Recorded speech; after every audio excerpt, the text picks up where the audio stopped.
national bu cimetière yi donc nag ci loolu nag muy xaar ay naataangoom ngir ñu daal di door li nga xamante ne moo di liggéey bi parce que comme ni ngeen ko gisee am na ay drapeau yu bëri yoo xamante ne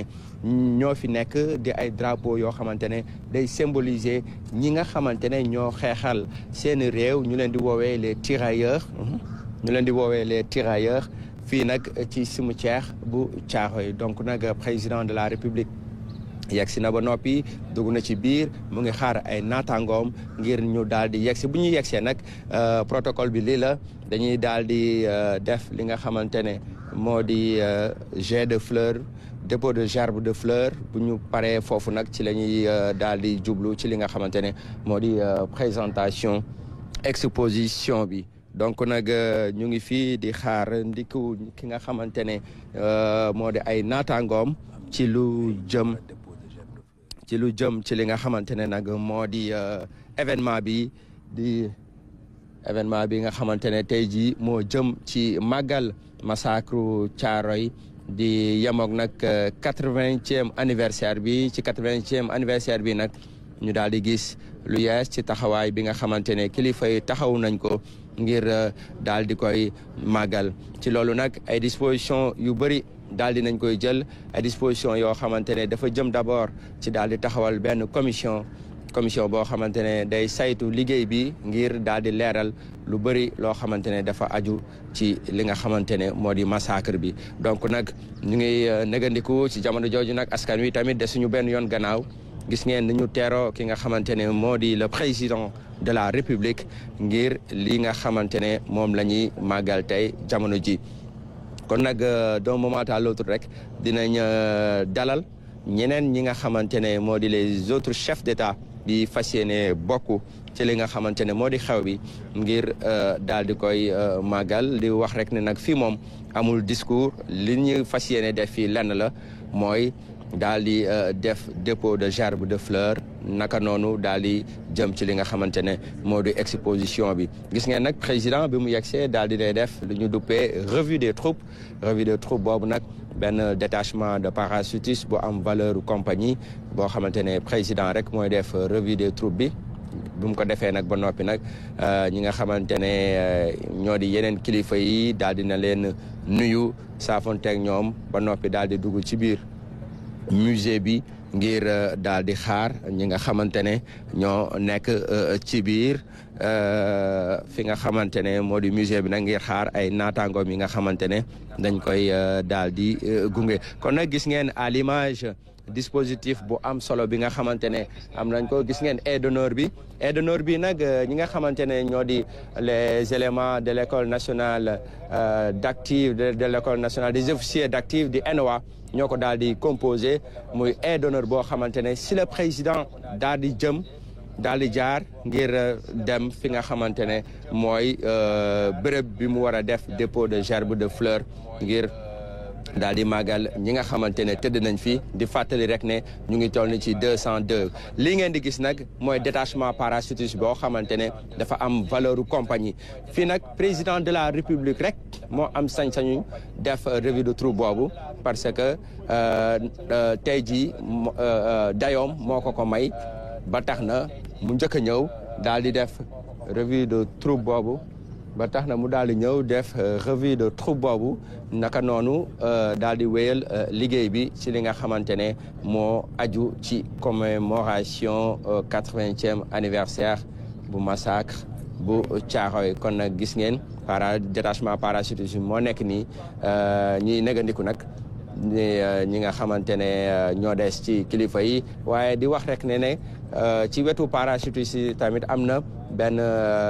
détachement garde présidentielle bu fi nekk boo xamante ne président day jaar foofu soog a jëm ci ñi nga xamante ne ñoo di aide d'honneur bu ENOA voilà gis ngeen exposition bi nag à l'image exposition bi la ñu daal di war a won ki nga xamante ne moo di le président Bassirou Diomaye Diakhar Faye ak i naataangoom muy exposition bu mucc ayib boo xamante ne day dellu si ci ay anam yu bëri yoo xamante ne tey jii day daal di dellu si ci mbir yooyee nu mu daal di demee le 1er décembre 1900 tey jii gis nañ fi ay drapeau yu bëri yoo xamante ne dañuy symboliser ay askan yoo xamante ne seeni doom dañoo daal di bokk ci li nga xamante ne gis ngeen drapeau yooyu yëpp ñu mën cee gis drapeau Guinée-Bissau Union des Comores Sénégal Mauritanie Gabon waaw Gambie nag moom kiiwu anglaise la woon colonie anglaise la woon daanaka bokk si Guinée-Bissau Comores naka noonu Mali Cameroun Togo Burkina Faso Djibouti République de Guinée ak Tchad ak yeneeni réew Afrique yoo xamante ne ñoom ñoo nekkoon di xeex ci wetu France ngir daal di koy libérer di wax rek nag ñooñee ñu ngi leen doon donte recrutement bi nekkul woon ci biir Sénégal kese waaye formation bi biir Sénégal lañ ko daal di def moo tax ñu leen di woowee les tirailleurs sénégalais parce que le premier régiment bi nga xamante ne defal na leen formation en 1857 Sénégal lañ ko defee laata ñu koy daal di dissoudre en 1960 donc di xamle ne rek ne pendant plus d'un siècle réewum Afrique yooyu yëpp dañoo daal di participer ci lépp loo xamante ne dafa jëm ngir daal di dimbale France ci libération gis ne nag daanaka yeneen chef d'état yi ñooy jege si nii gis ngeen motards yi ñu ngi ñëw ngir daal di xàll yoon bi waaye tamit daal di fexe ba ñi nga xamante ne ñoo di yeneen njiitu réew yi daal di ñëw yegg si fi nga xamante ne moo di cimetière bu Thiaroye buñ fi yegsee nag ki nga xamante ne moo di le président de la République Bassirou Diomaye Diakhar Faye mi nga xamante ne yegsi na sànq dina leen dalal laata ñuy door li nga xamante ne moo di liggéey bi di wax rek ne nag fii moom liggéey bi daanaka du fi yàgg lool ndaxte bu weesoo dépôt de gerbe de fleur bi exposition bi la ñuy def laata muy wutali fi nga xamante ne moo di Thiaroye kon nag gis ngeen oto yaa ngi wéy di ñëw ba léegi fi nga xamante ne moo di cimetière bu Thiaroye ngir daal di bokk ci xew bi di wax rek ne am na ay njiitu réew yoo xamante ne daal di nañuy def déplacement bi ngir daal di bokk ak Sénégal li nga xamante ne moo di xew-xew bi ndaxte nag bu ñu naan tirailleurs sénégalais du sénégalais yi kese ñoo ko daal di bokk ba tax na nag tey jii dafa laaj nag gis ngeen nag oto yaa ngi nii di ñëw di gaare am na bus yoo xamante ne jàpp nañ ne bisu kilifa yeneen réew yi la mu ngi nii taxaw na ngir daal di ubbi buntu bi nag daal di mu ngi noonu ñu leen di annoncé. Nous assistons à présent à l'arrivée voilà des chefs d'État. voilà gis ngeen nag donc speaker bi daal dina koy annoncé yeneen njiitu réew yi yegsi nañ ci fi nga xamante ne moo di cimetière bu Thiaroye gis ngeen nag le président de la République Bassirou Diomaye Diakhar Faye est là pour accueillir les autres chefs d'État qui composent en tout cas la délégation. Un bus s'est immobilisé devant le cimetière national de Thiaroye pour en tout cas participer à l'événement, la commémoration du 80e anniversaire du massacre de Thiaroye. Alors aujourd'hui le moment est solennel et aujourd'hui les autorités l'ont bien compris kon nag askan wi gis ngeen président de la République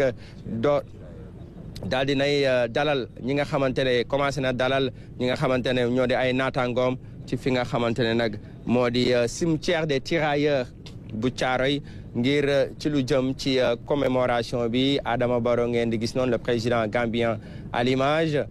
naka noonu ki nga xamante ne moo di Gazouani qui fait office du président de l'Union africaine moom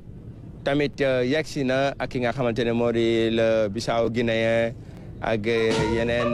kilifa yoo xamante ne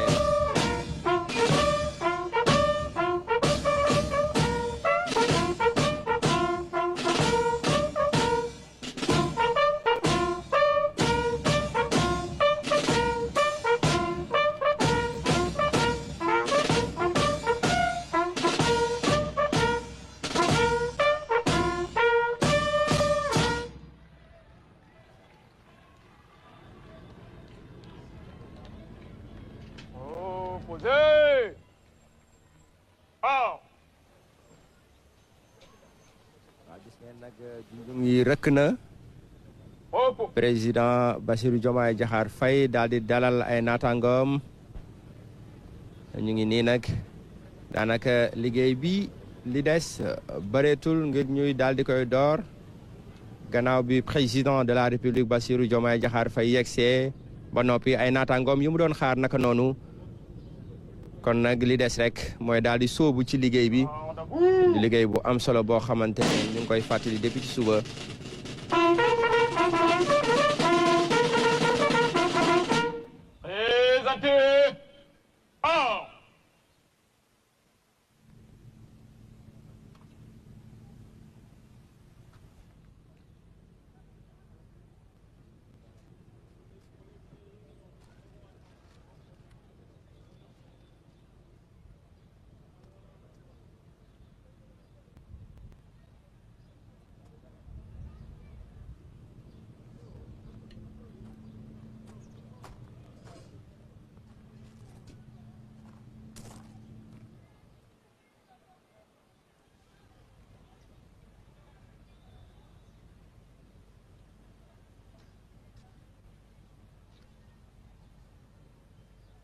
waaw kon nag gis ngeen njiitu réew mi mu ngi woy ba léegi di dalal ay naataangoom fii di cimetière des tirailleurs ngir lu jëm ci wàllu commémoration 80e anniversaire bi gis ngeen dispositif bu mucc ay bi nga xamante ne nag daal di nañ koy tegg ngir daal di amal bile xew muy loo xamante ne nag lu am solo la ci taarixu Sénégal kilifa yi xam nañ ko ba tax na ñuy def seen kéem kattan nag dafa aju ci mbir yooyee kon nag gis ngeen président de la république Bassirou Diomaye Diakhar Faye mu ngi wéy ba léegi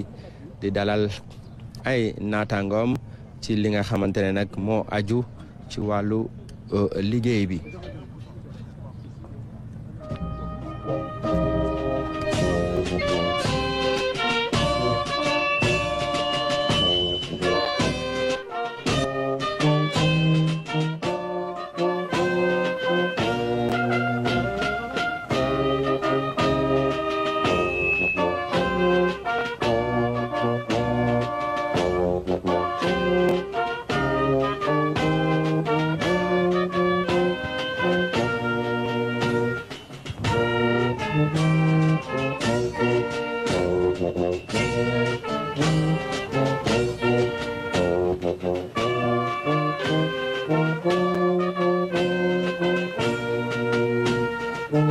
njiitum réew yi ñoom nag daal di nañuy ànd ngir daal di bokk xew bi juróom-benn lañ président Bassirou Diomaye Diakhar Faye président bu Gabon président bu Guinée président bu Mauritanie bi nga xamante ne moo fi teewal Union africaine président bu Comores naka noonu tamit président bu Gambie ñoom nag gis ngeen yegsi nañ ci fi nga xamante ne nag traversé nañ haie d'honneur bi nga xamante ne école nationale les élèves de l'école nationale des officiers d'active ñoo ko composé. Mesdames, Messieurs, comme vous le voyez à l'image, le président Bassirou Diomaye Diakhar Faye accompagné de ses invités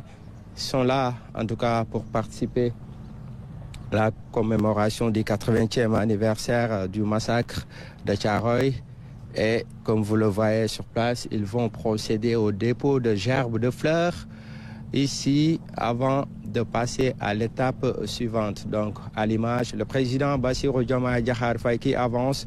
pour en tout cas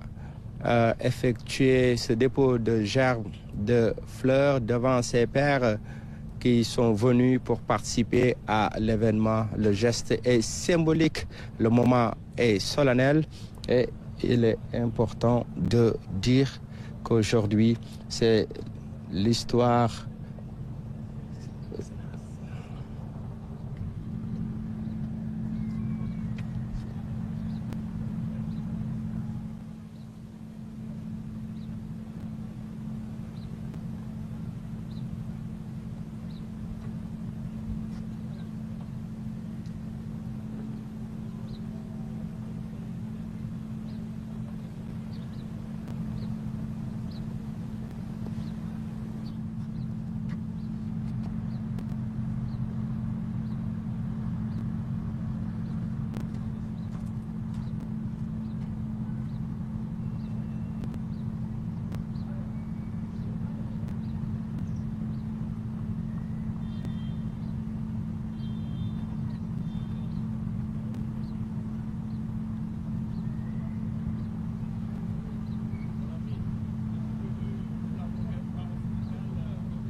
Voilà, ça n'est donc fini pour le dépôt de gerbes de fleurs avec les différents présidents accompagnés par la musique aux morts. Donc il y avait le président Bassirou, il y a le président Bassirou Diomaye Diakhar Faye, le président mauritanien, le président de la Guinée-Bissau, le président gambien, le président du Gabon et le président des Comores. Ils sont tous là pour en tout cas participer à l'événement. Et aussi une autre délégation de la CEDEAO, de la France, du Mali, donc du Cameroun, du Burkina Faso, Togo, Djibouti, de la République de Guinée, du Tchad. Donc ils sont tous là pour participer à l'événement. À visiter l'exposition sur les tirailleurs. Voilà.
Bonjour, Monsieur le Président de la République.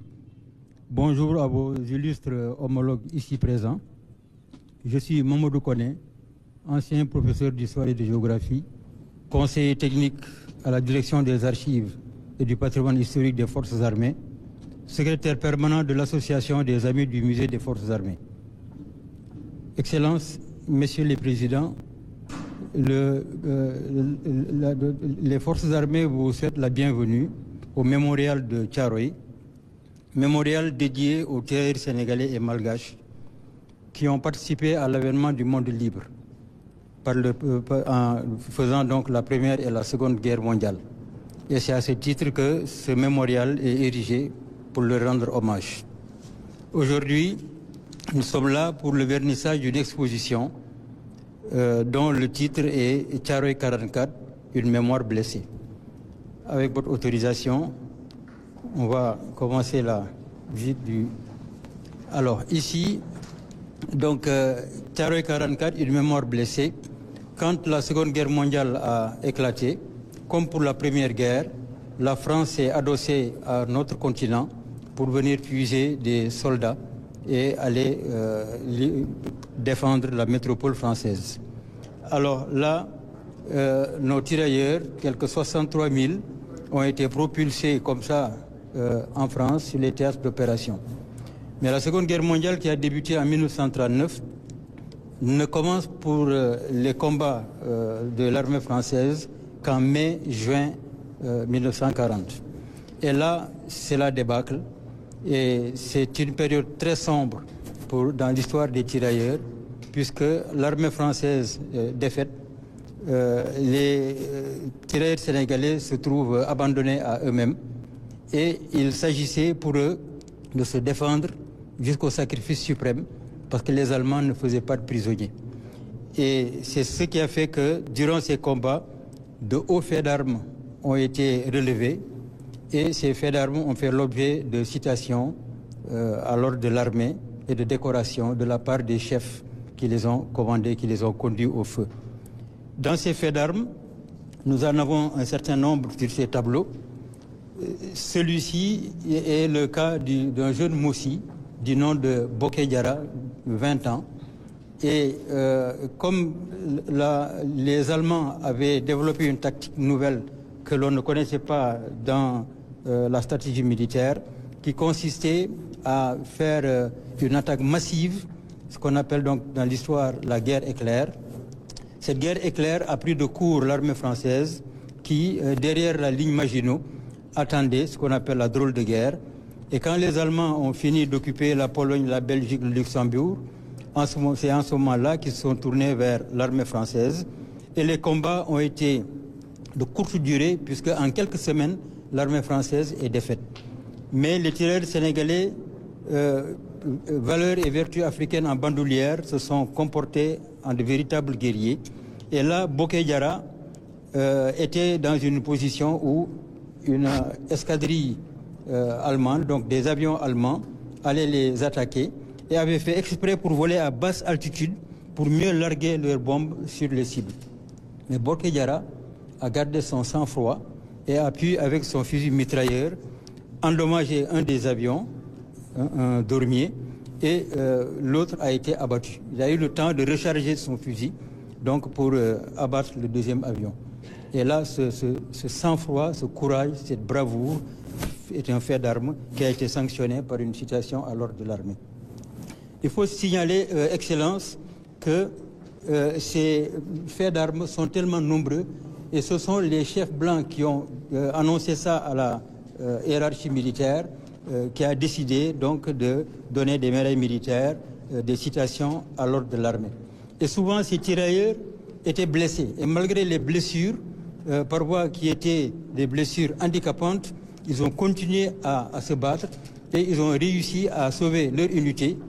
ou en tout cas à permettre à certaines unités de se replier, et eux, ils ont été souvent sacrifiés. Alors, il y a également le fait qu'on disait, depuis la Première Guerre mondiale d'ailleurs, que les tirailleurs, donc quand il n'y avait plus de chefs blancs qui ont été mis hors de combat, n'étaient plus qu'un troupeau d'individus. Donc pour dire qu'ils n'avaient pas la capacité de mener des combats, de mener des hommes. C'était archi faux, puisque là, le cas de Souleymane Bathily, qui a donc perdu ses chefs, a réussi à se ressaisir, à regrouper quelques tirailleurs et à se battre. Et souvent, malheureusement, le problème des tirailleurs, c'est qu'ils n'avaient plus de munitions.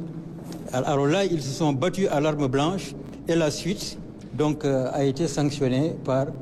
une citation à l'ordre de l'armée et médaille militaire. Souleymane Bathily, d'ailleurs, a fini sa carrière comme lieutenant. Et en 2009, il a été le parrain, en 2010 plutôt, ou 2009, il a été le parrain de la journée du tirailleur. Excellence, nous continuons cette visite et ce tableau reflète la même situation, donc des tirailleurs blessés qui continuent à se battre et qui arrivent donc à libérer peut-être certaines zones. Il a fallu plutôt l'absence de munitions pour que ces tirailleurs soient défaits. Et alors là, nous avons, quand les tirailleurs ont été défaits, nous sommes dans une période où l'armée française, l'armistice a été signé donc au mois de juin, et en ce moment-là, les combats ont cessé. Alors comme les prisonniers étaient très nombreux, les Allemands ont demandé aux Français de déposer les armes et de se mêler à la population civile pour s'en aller. Mais les tirailleurs, on les a isolés. Et souvent, on les a isolés pour que les chefs, les officiers blancs ne soient pas au courant de ce qui va se passer. Et quand on les isole, après, ils sont massacrés. Là, nous voyons un tirailleur du 12e régiment de tirailleurs sénégalais, dont l'unité a été défaite. Et là, je souligne que ce 12e régiment de tirailleurs sénégalais, quand il a été défait, donc les troupes se sont repliées. Et les blessés, on les a amenés. Mais les blessés graves qui ne pouvaient pas être amenés, on les a abandonnés sur le terrain. Et lui, il en fait partie. Et il regarde son bourreau qui est en train de le photographier. Il va être exécuté. Alors, ces exécutions étaient des exécutions sommaires, de masse. Vous voyez, tous ces gens-là, c'est un soldat allemand qui est là debout devant ces massacrés. Et il a fallu l'intervention du commandement allemand même pour que ce massacre-là cesse. Au total, 24 000 soldats ont été tués, alors qu'ils étaient seulement 63 000 à être au front. Alors 24 000 d'entre eux sont tués, et quand l'ordre est venu d'arrêter le massacre, les Allemands qui ne voulaient pas de prisonniers sur leur territoire, donc ont demandé à ce que ces prisonniers-là soient mis dans des prisons à ciel ouvert, qu'on appelle les Frontstalag, en France même. Alors là, on les voit derrière les barbelés et ils vont subir le martyre dans ces Frontstalag. Surtout la première année, beaucoup vont mourir de faim, de froid, puisque c'est à ciel ouvert. Et c'est des gens qui viennent de régions chaudes, donc qui ne peuvent pas supporter le froid. Et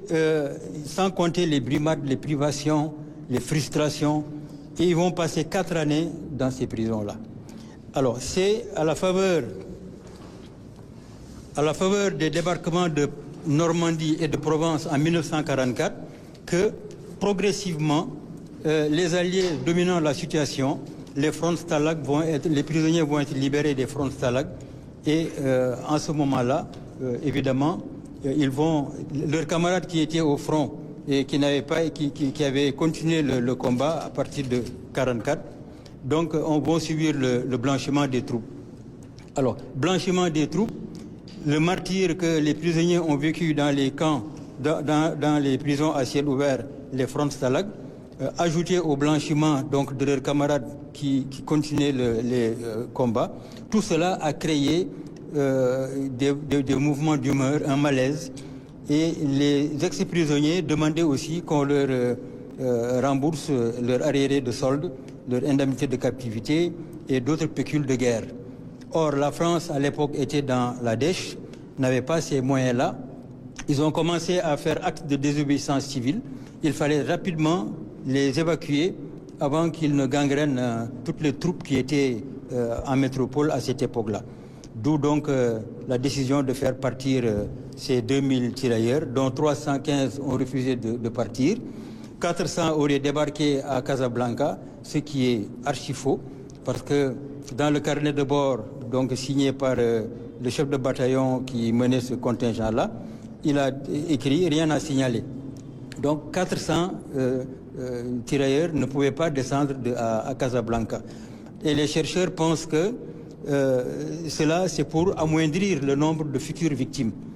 Parce qu'officiellement, c'est 1280 qui sont arrivés à Dakar. Et la recherche aujourd'hui avance d'autres chiffres, mais qui ne sont encore que des hypothèses. Et on a l'espoir qu'on va accéder à cette vérité historique. Alors, ce qu'il faut retenir dans tout cela, c'est que, Excellences, Messieurs les Présidents, ces jeunes Africains avaient été arrachés de leur famille, arrachés de leur terroir, propulsés sur des théâtres d'opération où il fallait faire face, en plus de l'ennemi, au froid. Il fallait faire face à l'éloignement familial. N'oublions pas que ce sont des jeunes. Et ils ont résisté. Ils ont donc vécu tout cela avec courage, avec bravoure, mais surtout avec dignité. Alors, et nous pensons que le 80e anniversaire donc, du massacre de Thiaroye, ces jeunes qui arrivent à Thiaroye, auréolés de tout ce passé glorieux, qui n'ont d'autre salaire que le massacre que tout le monde connaît. Et là, on espère que cette année, on va accéder à cette vérité-là pour que ces victimes puissent reposer en paix dans leur tombe. Je vous remercie de m'avoir accordé votre attention. Merci. Les chefs de délégation à venir embarquer pour le départ, à l'exception des chefs d'État, des chefs de délégation.